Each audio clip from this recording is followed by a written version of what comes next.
Hey, everybody. This is Bishop John Selders, and welcome again to what I'm going to call a very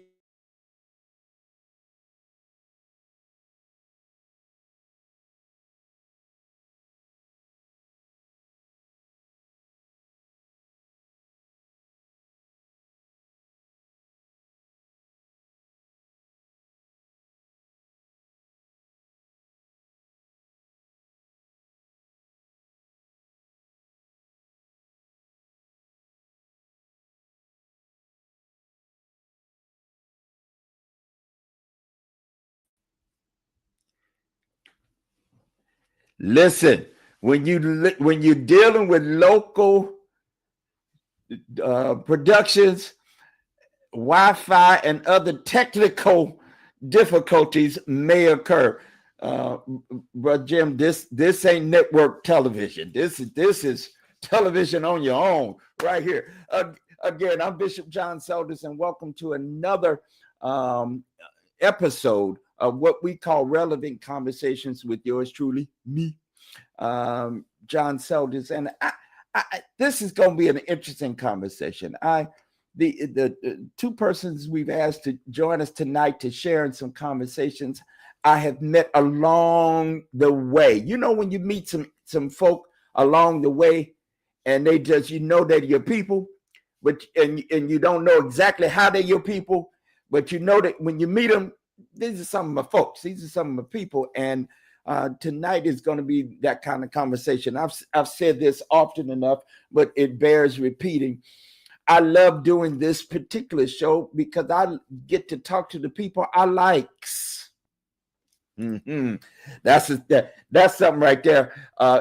In my neck of the woods, they say that'll preach right there. That'll preach right there. So I appreciate very much them saying yes to being in conversation. Let me first introduce to you Brother Jim. Jim, let me get this name right, and you correct me if I'm wrong. Chapdelaine. I'm gonna get it in a minute. You're gonna correct me in a minute. Brother Jim is actually this award-winning musician, recording engineer, guitarist. I got a chance to dip down in some of his catalog a little bit, and I was like, wow. He's worked with, he studied music at Berklee School of Music here in New England, and has played with and worked on projects with somebody I really appreciate, Phoebe Snow. I know her work, and the Allman Brothers and other groups. Is known locally and regionally here in Connecticut and New England.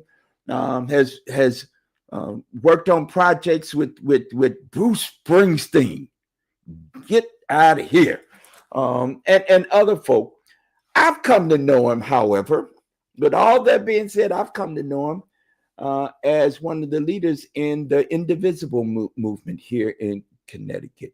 And so, Jim, welcome to this platform, and I'm happy to have you join us. Now, before we get to talking too far, this other young man, I've witnessed and watched for some time. We've shared in some things. He's a faith leader that has some interesting cred and some interesting contexting. He's not only a member of the Unitarian Universalist Association and all of what that means. He's the former area coordinator. Brother Woulard also is a leader in the NAACP. Has done work in and around the conversation around reparations for Black folk here in the United States, and in particular is a leader in the National Coalition of Blacks for Reparations in America. That organization is a well-established organization. It's called INCOBRA, and they invited me into thing. We had some good fun a couple of years back here in and around Hartford, and they allowed me to be at least a reference and a leader, a local leader about the work that has gotten started and the connections, the historic connections here in Hartford. So I want to talk about their journeys and how their journeys from way back then gets them into what Congressman John Lewis calls good trouble these days. Brother Jim and Brother Woulard, Lett, welcome to this platform, and let me why don't you greet the people, say hello, et cetera, et cetera, et cetera. Thank you, John. Come on, Jim. Well, yeah, thank you, Bishop, for having us, both of us. I need that kind of hype man traveling with me, man. I'll take you any day. Come on. You're upping my status somehow. Well, thank you very much. Listen, Jim, look, why don't we begin with you? Talk a little bit about where you're from originally. Where are you from? I grew up out in West Suffield, picking tobacco and working on farms. But I always had a band out there. And I remember thinking I knew what jazz was. And then I went to Berkeley and I realized the Allman Brothers are not jazz. There was Charlie Parker. I had to learn all about Train and all those people like that. Miles, of course. I had to learn what real jazz was. So, and then from there, I started playing. I have a weird story of how I got to play full time, and it was kind of where I started being an activist too. But I can tell you about that if you like. Well, that's what I want to do. I want to situate the trajectory, because I would say all of us who are in the business of making good trouble these days come from different places and land here, and it's a network of us. So be my guest. All right. Continue so on with me, I was going to Berkeley. I took a year off to study with this guitar player, Pat Metheny, and it was going good. He was a good teacher. I was a terrible student, and then I had like this lump here, and I went to doctor after doctor and doctor, and finally after 12 doctors, they said, you have this rare angiosarcoma, and you have 1 year to live. And we're gonna. So I went through all these surgeries. I had a year of chemotherapy, and 2 days after chemo ended, I got a call. You want to go on the road 6 nights a week? I was bald and yellow, and I was jaundiced, and I thought, do I want to go back to college, or do I want to go on the road and do what I'm going to college for? So I took the gig, and I had to move back to Connecticut, oddly enough, to do it. And I went full time there. And I've never not been a full-time musician, except for now, when I'm like half musician, half activist. And I became an activist because that cancer that I had is so rare and so fatal that I'm the oldest known survivor of metastatic disease on the planet right now. And so I learned how to advocate for other patients who, there's only 30 to 40 cases a year, maybe 100 across the world.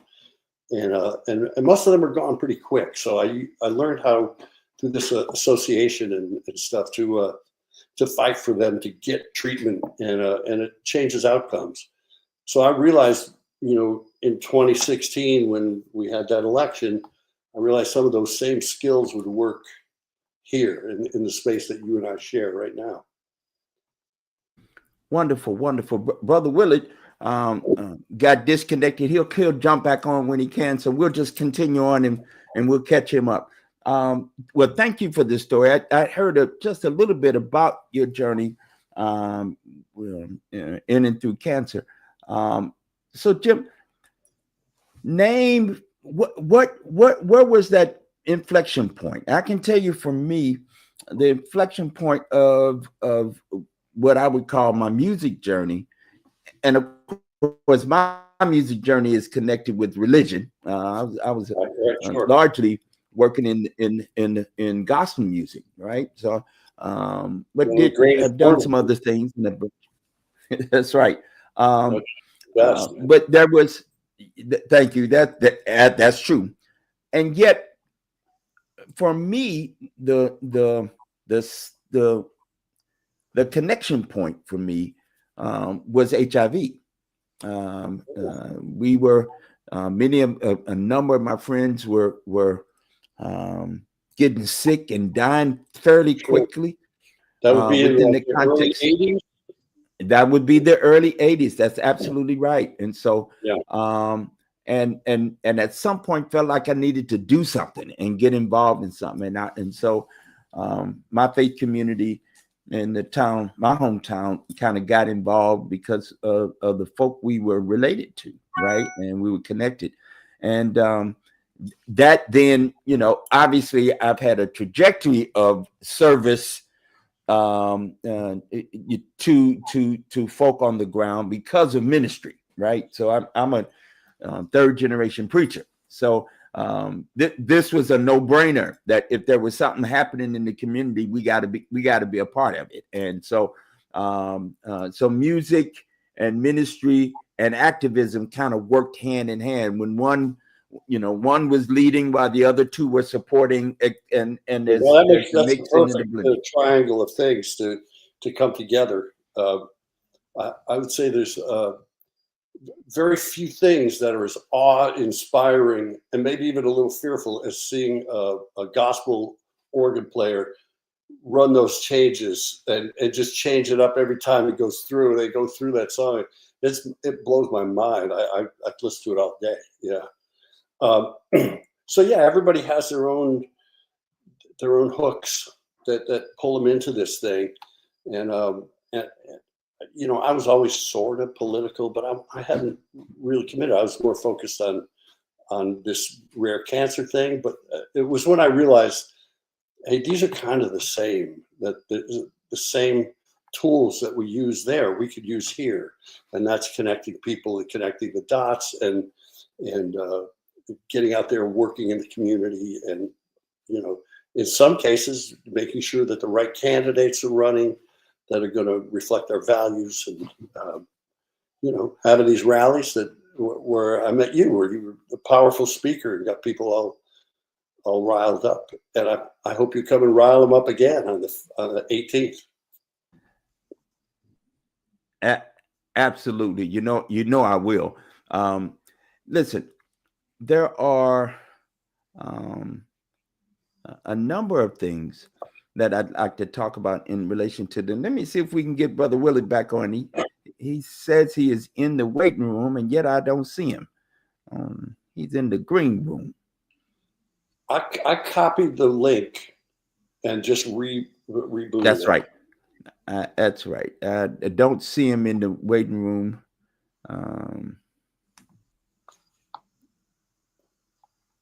However, we just gonna keep going down the line, and we'll catch him. He'll jump in when he can get in. All right. He found his way to you once, so he'll find you again. That's right. That's right. Listen, so playing music, you're producing. How'd you get into TV? Talk a little bit about this TV thing. Well, I was mostly a live musician. Then I started getting a taste for the studio, and the commute to a studio is sometimes 20 steps. For me, I still play live, but if I want to get paid to play live, I got to drive at least 100 miles. So, and I'm happy to do it. I love playing. I still do it a lot, and I love it. But I became a little bit of a studio rat, and my daughter was born, and I realized I can't be on the road 6 nights a week. I can't be getting up at 11 o'clock when I want to roll out of bed, because babies don't operate that way. And I really wanted to be there for it. I was told I wasn't supposed to have kids, so I got a good one. I only have one, but she's a good one. And I just wanted to be there for as much of it as I could. So I started producing records, and one thing led to another. And I started doing videos, like just putting a little music. I wrote some jingles, amongst which would be like the theme song for the Army National Guard, which they don't use it anymore, and they use the Army National Guard very differently these days.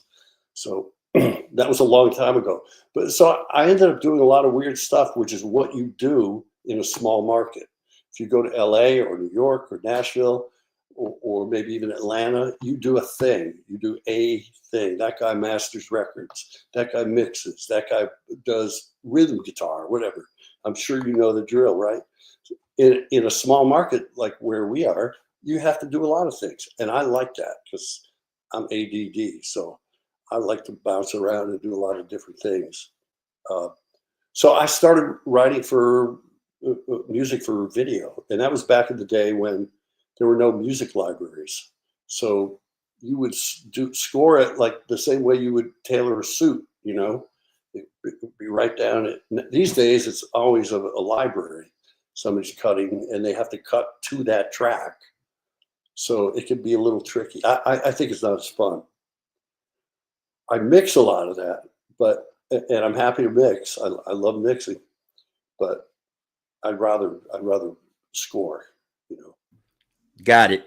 You understand? We talking big shop, y'all. That I could take off, and we'll lose most of us, most of the folk who will be paying attention. But we will talk some more about that trajectory. I do understand in gospel music, it's very similar in that you know, I went to school initially to college to be an audio engineer. That's what I thought I wanted to be. Yeah, sure. And the college I went to, it was a small liberal arts college in St. Louis, in the St. Louis area, had a program. They didn't have a degree necessarily, but they had a program. And right. And so it was through that. One thing led to another. You get a gig, you get another gig. And I wasn't the best student as an undergraduate because I'd be in and out because, you know, gigging required that you had to go. And so I understand that, as well as you had to learn, you know, the different things to do. When you weren't, you know, in the big market. I didn't know what cartage was. Oh, right. I knew the back of the vehicle, whatever vehicle I had or I borrowed, and you schlep your stuff. Yeah. You know, you got, you know, not only do you have your rig, you got, you know, Bud's rig, and somebody had to have the sound system that we all kind of plugged and played through. And I had a little bit of experience with lows, highs, and you know, and mids, and, you know, faders, and, you know, everybody thinks they know what that is. But, you know, when you start to get degrees in separation, I'm going too far. I learned a lot about a whole lot of things, which led me to, you know, begin to write my own songs, right? That you hear a thing and I want to hear a thing. And that's what led, you know, ultimately to at least a little bit of career I had and have in music. And of course that led me into the theater. And so I did a lot of musical theater. My beloved and I met because I was the musical director in a local theater company that was doing a regional production of Dream Girls. That's how we met back in the 90s. So that's how it happens, right? You're doing one thing that leads to the next thing and the next thing, and then you get an opportunity to do this, that, and the third. And you know, some things work, other things don't work. You know, and all of it for me has been at least in part my muse and the inspiration for the activism. Right, so that you see a thing. I have a friend who's here in Connecticut who I met years and years and years ago because I got asked to be a speaker and to be a presenter at the People's Music Network. You ever heard of these folks? I have, but there's so many organizations right now. It's hard to keep up. Right, but you know who these folk are that were who were the early Pete Seeger, for example. Oh, sure. And, right. Charlie King and others. I got a chance to meet these folk who then invited me to say, hey, talk about music as you see it and as you've come to know it. And what I chose to speak about at that time, I chose to speak about protest music that but you didn't know was protest music. And I did it by talking about three artists, producers, songwriters that you wouldn't have necessarily, especially the folk I was speaking of, wouldn't have necessarily thought about them as activists and doing protest music of the 1960s and 70s. And so we talked about James Brown, Say It Loud, I'm Black and I'm Proud. No question. Well, that was right. That was the anthem, early on the scene for that. That's right. Then I talked about Marvin Gaye. He did a record, the Mercy Mercy Me album. That was like a hard pivot he made. That's exactly right. That's exactly right. This is where I'm at now. And so Mercy Mercy Me, that song is about the ecology. Yep. That's the tag underneath or in the academic circles. That's the colon to that song. And then I talked about Curtis Mayfield. And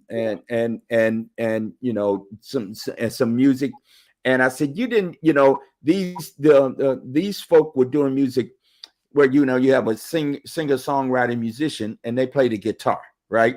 And it was very acoustic. So some of this had production in it that then would throw you off, right? You got all the talk about for sure. Yes, they evolved into that.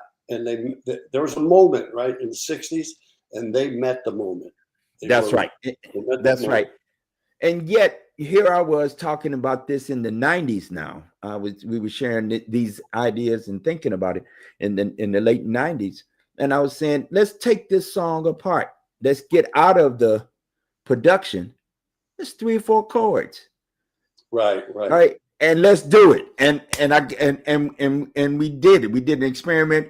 Took one of those songs and we just called out, the 1, the 4, the 5, there'd be a 2 in there, and back to the 5, maybe a 6, funky, but staying in there. And they were amazed. Many of them had never thought of these kinds of songs. And there's so many others. I just used those 3 in that particular presentation. But come to mind too. Absolutely. Your change is gonna come, right? Yeah, that's like one. That's top 10. That's right. It is what calls us in many ways, and the muse that causes us to use the term pivot to make a very specific switch into another lane while not leaving what you have been doing. Could you talk a little bit about, you mentioned it just at the start, but talk about your journey to Indivisble and the work that Indivisble is now up to. There was an election, we all know it, in 2016, and I was surprised, but I wasn't like completely surprised because I could sniff that. I could see some stuff wasn't, the pieces of that puzzle were not fitting together the way they should. And so after that, I took a few days to just kind of think. I didn't work. I just, kind of did my thing. I walked around a lot. I talked to a few people. And the Indivisble, these guys released a pamphlet. That wasn't until 3-4 weeks later. I was looking for a group I could join. The last thing I wanted to do was start one because that's a lot of work, like and And then when I read this Indivisible pamphlet, it was about 20 pages long. It was, how do you deal with elected officials in a blue state? How do you deal with them in a red state? Carrot, stick. How do you get people elected? It was very simple. And I knew I didn't have to paint my face up. I didn't have to dress in camouflage. I could just organize some people, and we could get together and start doing some work. We didn't know what the work was yet, you know. So I would say I had 20 or 30 people at our first meeting in February of 2017, which was just after the Women's March. I think there was maybe 80 people, you know, and I had maybe 200 on Facebook, and now I have 7,500 on Facebook, and you know, 100 people always show up at a meeting, and we get good people elected. We educate people. We have educational seminars. We meet with our elected folks. I met with William Tong earlier today about, you know, holding the line, and he's doing a great job with that. And we started putting candidates out there, or backing candidates whose values aligned with ours, and we started winning. And so if you win enough, people want to be your friend. The other thing we did is to build community, and one of the ways we did it is I would visit Mothers United Against Violence, because, you know, every time there'd be a shooting, it would be on the news, except their shootings were not on the news. And so they would have a parade, or they'd have an incident. So I would make sure every year I wrote them a check. And I made it clear, this is a check that just goes one way. We don't want anything. I don't want any quid pro quo. This is just a thing to do, you know? So just doing things like that, honestly, that stuff made me feel better. I started to feel better. I don't know, maybe it's dopamine or something. But now it's reflexive, that kind of work. It kind of, you know, sometimes I'll go through a whole day and I forget, like, oh my God, I didn't pick up my guitar today. And I keep one in every room, so I can't get away from them. I can't escape. So I think there is an intersection with music, because you're comfortable building that loop with people, that energy loop, the give and take. You're comfortable doing it yourself. Being the clergy, you know how to build that loop, right? That goes, you give, they give back, you give, and pretty soon everybody's feeling good. Eddie, Hey, brother Willie, I don't know what happened, but here we go. This is what it is, right? Hopefully you get able to, that's right. The gremlins are in the interwebs. I figured it out. All righty. I hope you were able to hear some of where we are. Listen, let's talk a little bit about Brother Willie, your background a bit, and where you come from. Brother Willie, you know, but for the folks who are listening who will hear us, Brother Willie and I may be actually kin. We come from so close. Our people come from so close, Mississippi. You know, that's what I call it. So close, Mississippi. We might be actually kinfolk for real. But talk a little bit about your trajectory, you know, in faith and in the work, and how that's then, you know, mushroomed into what it is that you are now doing. And I really want to talk about some of the stuff you're working on right now. Yeah, well, first, let me just say that hopefully I won't repeat too much of what Jim said. You know, think that we might be twins or something as I talk about my journey. But you know, my family moved from Mississippi to Chicago during the what they call the Great Migration in around 65. And my mother had remarried. And, you know, my stepfather about, 10 years later, actually, maybe even about 10 years later, became a minister himself. So that transformed me into a PK, a preacher's kid. He was a minister in the African-American missionary Baptist tradition. And through my singing in the choir and participating in the church, and becoming familiar with the biblical theology and that kind of stuff, being exposed to it, I had a lot of questions. I mean, it didn't seem to all add up, and so that sent me on a journey, seeking answers. And my stepfather's oldest boy, my stepbrother, became sort of, somebody that I looked up to. And as the years went by, he got involved in the late 60s or early 70s in Chicago in the Black Panther Party. And so I followed behind him and was, selling newspapers and that kind of stuff. And as the years went by, I came to reached a personal epiphany or place where I thought that it didn't really make sense to me that if there was only one God, then, that there should be this division among folk who were reaching out to this entity. And I got, but however, through working with my brother and being involved in things, and actually my wife, when I met my wife, she was, we were in high school, and she was actually active in, student politics. And so, we kind of got together and we were working together around political stuff. Over time, I reached this sense that, there was really no separation between the sacred and the secular, that, the life we live in is the life we live in. And, even reflecting on some of the biblical, on the biblical lessons, they're just lessons about people living their life. It wasn't anything special.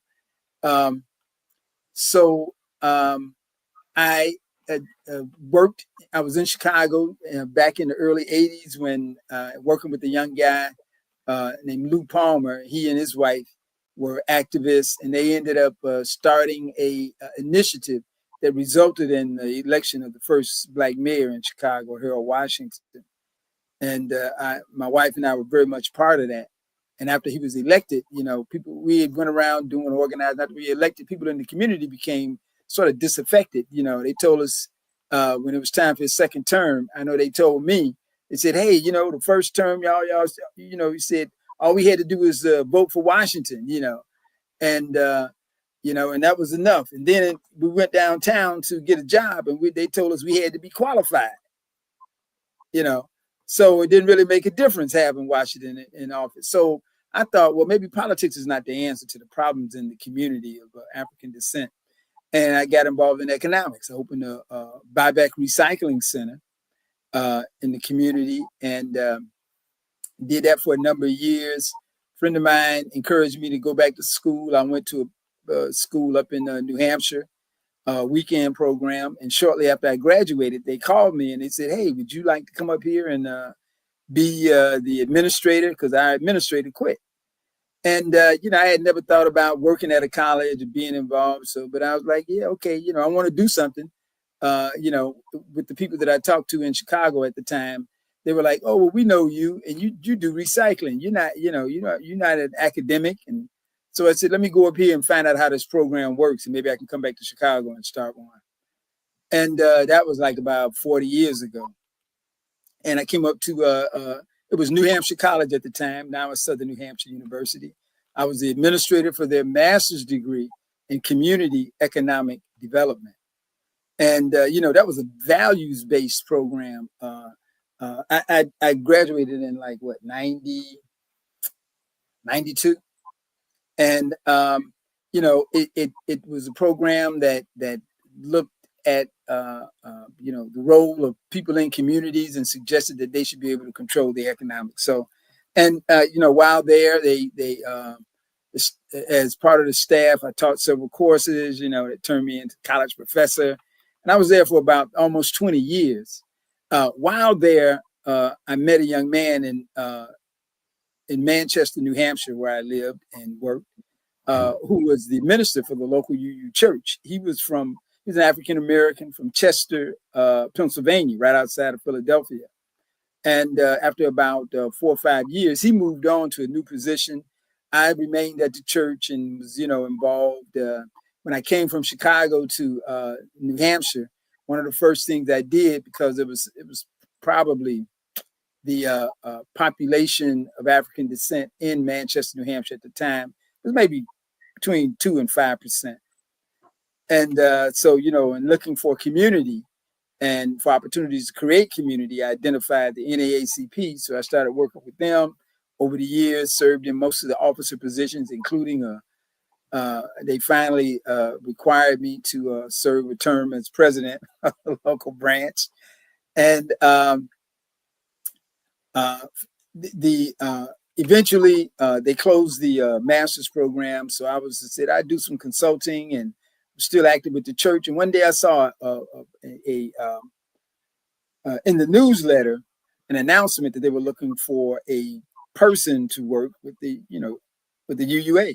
And so I was like, oh, okay, yeah, that looks interesting. And with the kind they described the work, it sounded a lot like the stuff that I had been doing as an administrator at the college, working with congregations. I had been teaching classes and, various topics. So I applied for the job. And in the course of, in the final interview, I discovered that the job I was applying for was, the title is regional lead, but it was to serve as the bishop, who is the supervisor of the people who go out to the churches, And so I was like, oh, okay, well, I can do that, and was hired and worked for the UUA up until February of this year, and after while about 10, 15 years ago, I was introduced to the reparations movement and the organization, the National Coalition of Blacks for Reparations in America, and was a member of that group. And then in about could it be 10 years ago, worked with some folk to form a chapter of that organization. And because of the demographics in New England, most chapters are based in the city, but we created a regional chapter that included all 6 New England states. So it's the New England chapter in Cobra, and have served and currently serving as the male co-chair. The organization has a policy of leadership is both male and female. So there's a female co-chair and a male co-chair. And all of this was related to my belief, again, that, there's really no division between the secular, and the sacred. Even while working at the college, I developed a course called Faith-Based Community Economic Development. And in talking with the students, I was saying that this course is about, living out your sacred values in the secular marketplace, and I heard echoes of that sentiment with our brother down in North Carolina who's doing Moral Mondays, saying like, and I met a young guy in New York who had as his signature, show me your show me your behavior. You're showing me your belief, something to that effect. But in any event, Unitarian Universalism was a good fit. And I became a Unitarian Universalist as an adult. And so in talking with family and friends who know me for years, I say, what, within the African-American community, that denomination is not well known. People would say like, well, what is a Unitarian Universalism? Why are you involved in that? And I tell them, it's like, well, it was 2 groups that came together.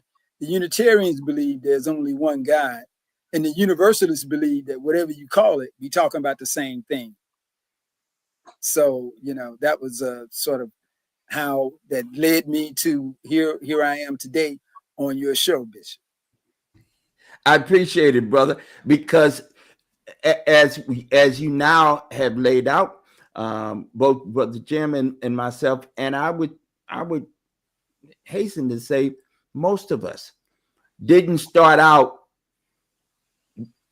with what we thought we was going to do, but have ended up in doing the stuff we knew we were led and moved and the right fits, but did not plan. I did not plan to be all the stuff I'm doing and involved in now. All I wanted to do was join one of these funk bands.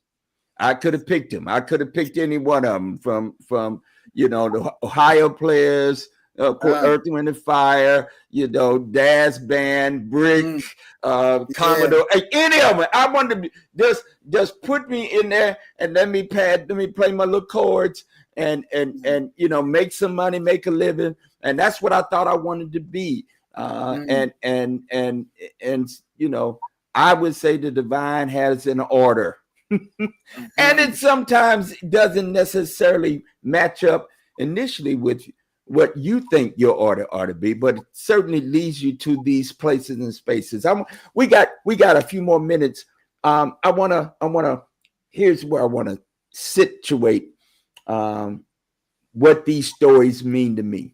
We're in a current moment, and it's a current moment that has some interesting energies. I'll use that term. For better or for worse, some might say we are now facing fascism.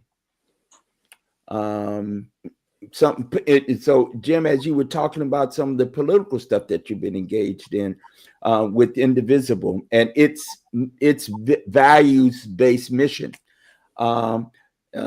certainly what it is, Brother Willie, from a faith perspective, there are many people who are on the other side of the aisle, if you will, who we would call the least of these. And many of our traditions, faith traditions, value work and service. And in fact, it's the call of the divine to situate our work with those who are in places and spaces of difference as it relates to resources. Here we are for whatever, I'm not really interested at this point if you are you're a Republican or a Democrat, not really interested if you're a liberal or conservative, not really interested if you red or blue and all of the other things, purple and all of the other things. What I am interested in is in what are the ways in which the way we think about how do we fashion our society and our communities so that we all have a shared sense of ownership and stake in such a community, and that we are heard, recognized, and seen and benefit from that said community. And that's where we've got to fight like the Dickens, in my opinion, to get there. This American quote democracy is not really a democracy. It's what we call it, but it's not really a democracy because there's too much money involved. Anyway, that's my personal opinion. And yet, what we got to do is find a way to be human to human and to have things in common. Talk a little bit, Jim, about and then where you find yourself and where you find the work is for you at this juncture. Well, before that, I just got to say, hearing your story and hearing your story earlier, I teach at Hart. I don't teach there a lot, but one of the things I do is I supervise the seniors. They have to make an album before they graduate, and it's a big deal making your first record. And we talk about that, and then they make that record. They think, oh, here we go out into life. I said, well, do you have a plan? And they never have a plan. I said, at least start out with a plan so you can have the first thing that you fail at. So you get the failure right out of the way. And then Right. here's your plan. Then you park as close to your plan as you can get and just move your car and get, and you guys are like me. Maybe you had a plan, but you're just parking near it right now. They rarely work out perfectly. So I think, we find ourselves, you and I were talking about Marvin Gaye and James Brown rising up to meet a moment. And we're in another moment right now. I have been lucky enough to speak at schools lately. And I think you could break things down a little bit like my parents had an existential crisis with World War II. And, all of us to some extent grew up in the shadow of that and the reaction to that. And then for my generation, I'm probably a little bit older than you guys. I had a draft card, and I had to figure out Vietnam, and I saw my friends not come home. So that was our sort of existential crisis.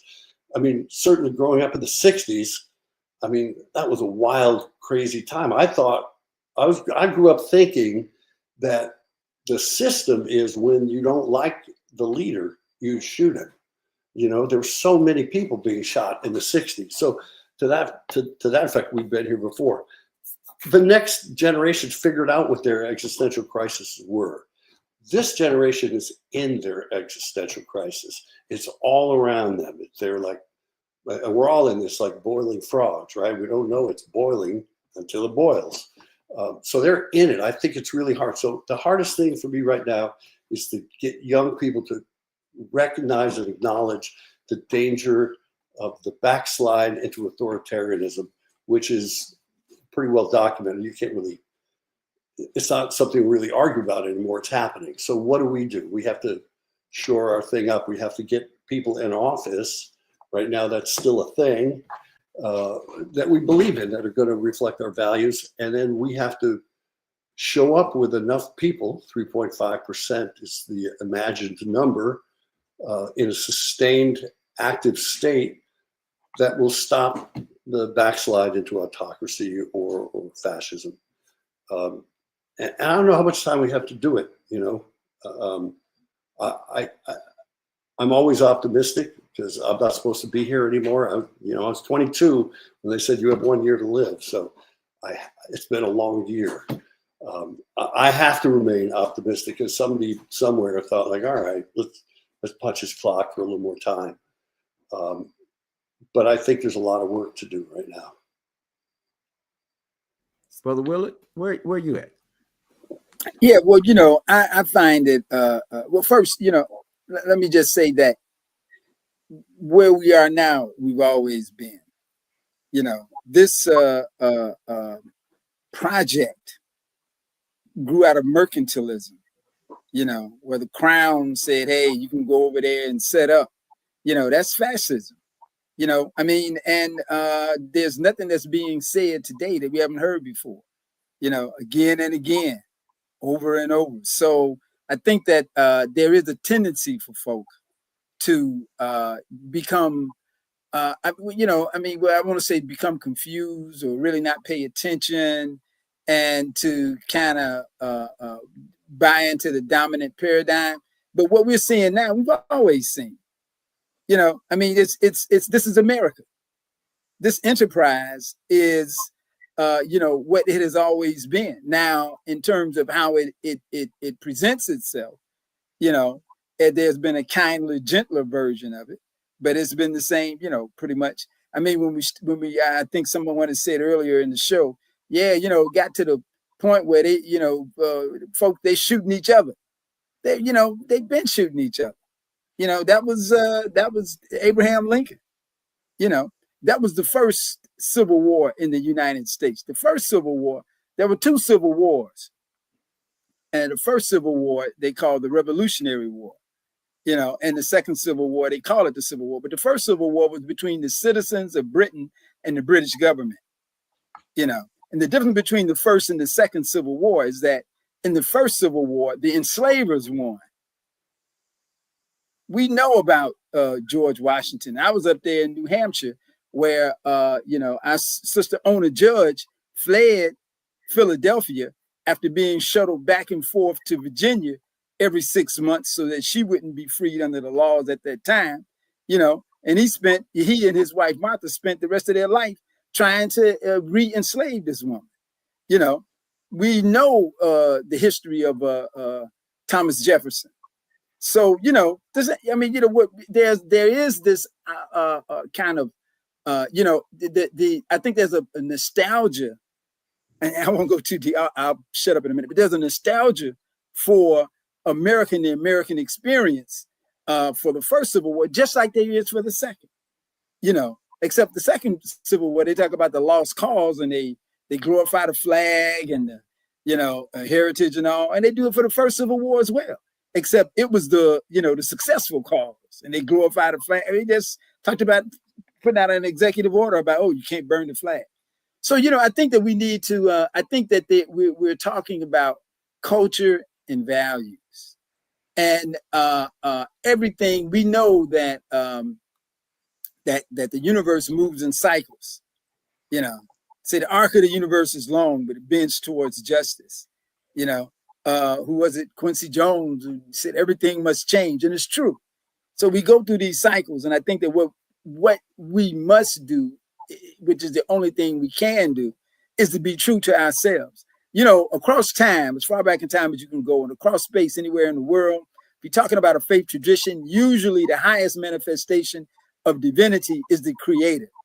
So we are most our divine selves when we're being creative, working to create the world that we feel needs to exist. I'll stop there. I'm complete. You show to not be a preacher. You show know how to preach. I'll say this, and I agree to both of your concerns. There is something to say about what I would call electoral politics, right? There's something to say about how in this brand of democratic republic, and which is what I would think we really are, rather than a democracy, a representative form, of governance. We the people, in order to form a more perfect union, we got the words right, or closer to right, but it is now, how do you live into these ideals, right? How do you live into them? One of the things I think we must do is figure out how we do it without the government's necessary help, right? How do we together really actually do it, and not depend so much, and this is my own personal opinion, folks, my personal opinion. For some of us, we lean way too far into electoral politics, as it was going to be the thing that was going to be the ultimate salvation. So the modern day classic civil rights struggle, really was at its height, in 1964 with the Public Accommodations Act, in 1965 the Voting Rights Act. And from there, we've been on a slide backwards to the way things used to be, when we now have gutted, for example, the Voting Rights Act. Public accommodations, we just about segregate ourselves. But let me say, not only do we do it ourselves, there are instrumentalities that help it stay in place. We built interstate highways, for example, in the 1950s and 60s that split communities. Interestingly, in the context of urban America, the communities that got split most often were, I'll say less. But so that throughout the life cycle and time of us who are in this sojourn here in the America and the American project, I think what we do know that may necessitate our real consideration is, how do we come together, Jim, shared values, but then how do we work together so that we are recovering what it is that we do and can do to sustain ourselves? What you think about that? There's a lot in there, right? So first we have to be uncomfortable, and we have to live and sit in discomfort. People who are comfortable need to be uncomfortable. And I think it's a good time to kind of think about the idea that there's more power in the grassroots right now and grassroots movements than there are in parties, in political parties. I was brought up to be a Democrat. I'm a registered Democrat. I vote Democrat because their values align with mine more. But right now, we're the horses pulling that sled, the people that are out knocking on doors and doing that stuff. And you're right about electoral politics. It's not the answer to everything. It's up to us to build bigger communities and also to address, like you guys are both men of the cloth, right? There's people who take the same words you use and they flip them and they use it to justify what they're doing. I think we have to call that out. You guys have way more credibility in that space than I would, but I don't want to hear from some guy I don't want to hear a Bible quote from a guy who's using it to justify a corporatocracy or whatever it is, a kakistocracy, whatever he's putting together. It sort of invalidates the idea of a creator. To me, I just think, like, man, don't use those words because they're not for you. They're for you guys. Right. Brother Willie.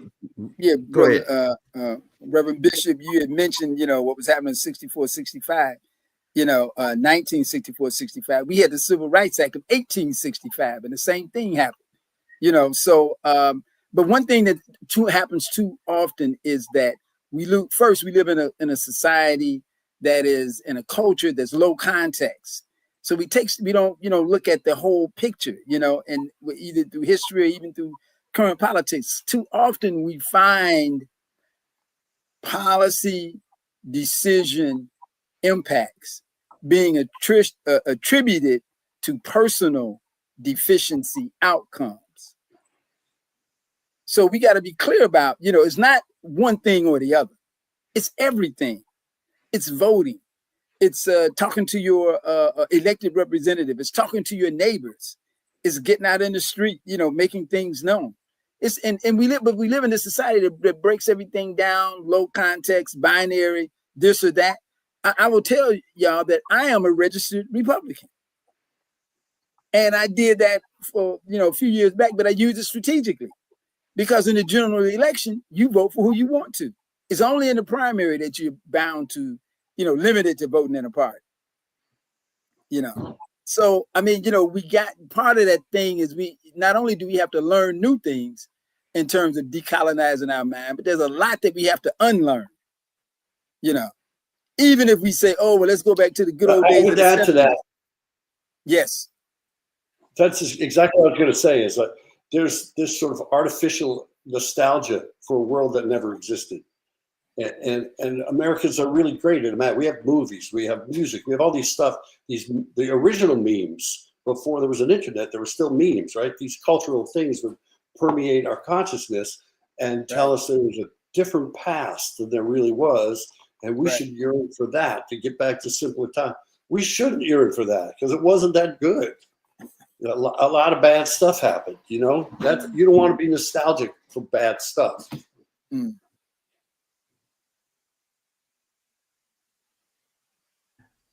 I'm with you on that.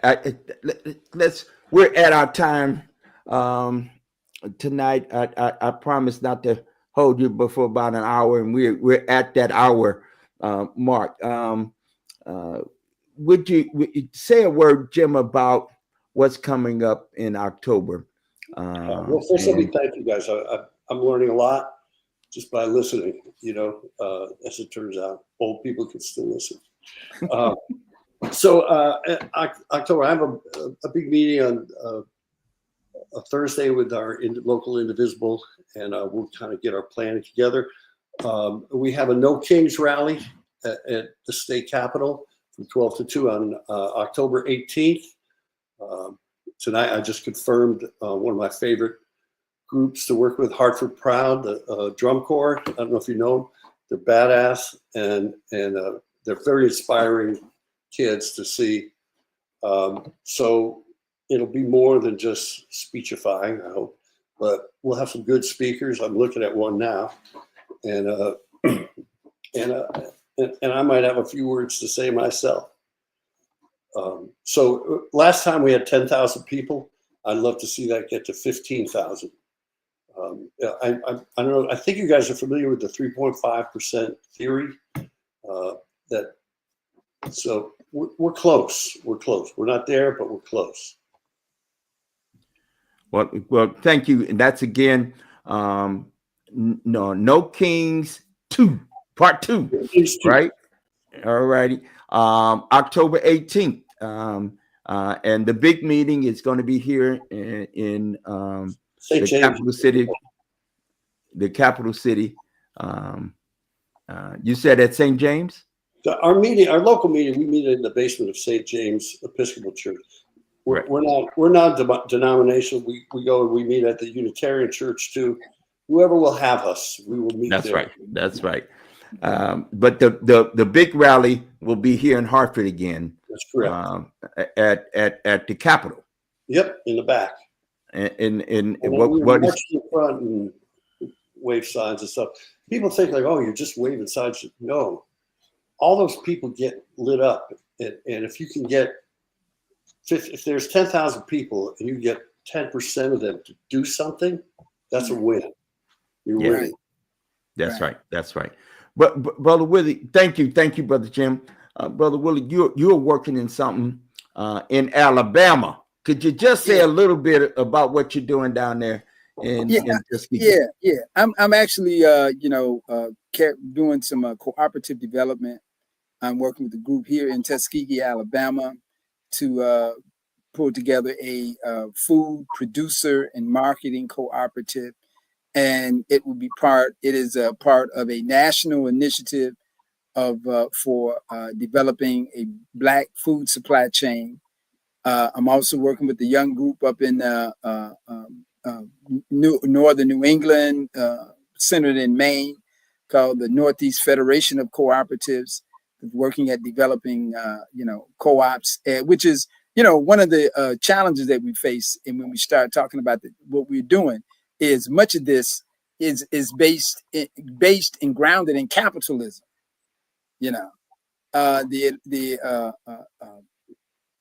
The African transatlantic chattel enslavement system was, part of the birth of capitalism.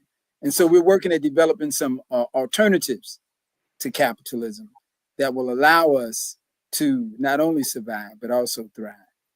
I'm complete. All right. Here, lastly, I was thinking about how we might wrap tonight's conversation, and I was reflecting on the writer, the prophet, the leader of a generation ago. His name was James Baldwin, and let me just conclude with words he left us in his writing called The Fire Next Time. He said, "Life is tragic simply because the earth turns and the sun exorbitantly rises and sets one day for each of us. The sun will go down for the last time. Perhaps the whole root of our problem or our trouble, the human trouble, is that we will sacrifice all the beauty of our lives. We'll imprison ourselves in totems and taboos and crosses and blood sacrifices and steeples and mosques and races and armies and flags and nations in order to deny the fact of death, the only fact we really have. It seems to me that one ought to rejoice in the fact of death, ought to decide indeed to earn one's death by confronting the passion with passion, the conundrum of life. One is responsible for life. It is the small beacon in the terrifying darkness from which we come to which we shall return. Words of Jimmy Baldwin to think on. To think on for a little bit, that maybe the conundrum that we ought to be confronting, that we're trying to avoid death. Let's confront life and the living of life, and doing that, these are my words now, doing that in the context of community with common unity together. All right. This is just one episode, if you will, one just drop in the bucket of critical conversations and what I call relevant conversations that we have on these airways. Thank you all. Thank you, Brother Jim. Thank you, Brother Woulard, for joining me tonight in this conversation. Of course, I hope I can call on you again to join us again. And we're gonna get this right. We are better than we have been these last few centuries. Anyway, we can do better. We can do better, and that's where I am. That's where my faith, my activism, my music, my art, my creative energies, and I believe the two of you are in a similar space and place. Thank you. Thank you all for listening. Listen, we'll be back here at this same bat station at this same bat time for another episode of what we call Relevant Conversations with Bishop John Setters. Thank you, Brother Jim. Thank you, Brother Woulard. Thank you so much. Thank you both. Peace, peace, peace.